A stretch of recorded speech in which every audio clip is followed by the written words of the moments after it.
अंजनगाव सुरजीतील किल्ला शाळेत धक्कादायक अस्वच्छता उघड झाली। संतप्त नगराध्यक्ष अविनाश गायगोले यांनी स्वतः झाडू घेत शाळा स्वच्छ केली आणि निष्काळजी शिक्षकांची एक पगारवाढ रोखण्याचे निर्देश दिले।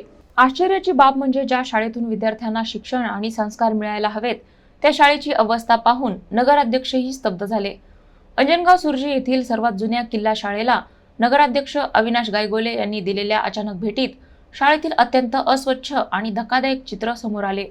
वर्गखोल्यांमध्ये कचऱ्याचे ढीग, पिण्याच्या पाण्याच्या टाकीत साचलेला गाळ, महापुरुषांचे फोटो धुळीत पडलेले आणि विद्यार्थ्यांना देण्यात येणारे सुमारे 400 ते 500 प्रमाणपत्रे निष्काळजीपणामुळे खराब झालेली दिसून आली। इतकेच नव्हे तर शासनाने दिलेले संगणक, मोठी स्क्रीन असलेले टीव्ही आणि ऑनलाईन शिक्षणाचे साहित्य वापराविना धूळ खात पडले होते। विद्यार्थ्यांसाठी आलेले नवीन टेबल आणि बेंच बंद खोलीत ठेवून देण्यात आले होते, तर शाळेच्या मुख्याध्यापकांच्या खोलीत गुटख्यांच्या पुढे आढळून आल्याने नगराध्यक्षांनी तीव्र संताप व्यक्त केला। यानंतर नगराध्यक्ष गायगोले यांनी केवळ सूचना देण्यावर न थांबता स्वतः आणि नगरसेवकांसह हातात झाडू घेत संपूर्ण शाळेची साफसफाई केली। आरोग्य विभागाच्या कर्मचाऱ्यांना बोलावून वर्गखोल्यांमधून तब्बल 1.5 ट्रॉली कचरा बाहेर काढावा लागला।